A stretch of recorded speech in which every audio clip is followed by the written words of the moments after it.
だ。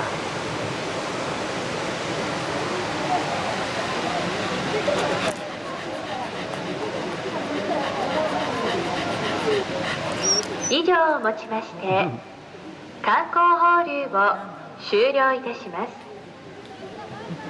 観光放流は4月から11月までの毎週水曜日、毎月第2日曜日、毎月第2、第4金曜日に行っております。なお、観光放流は大雨などの影響により中止する場合がありますのでご了承ください。またのご来場をお待ちしております。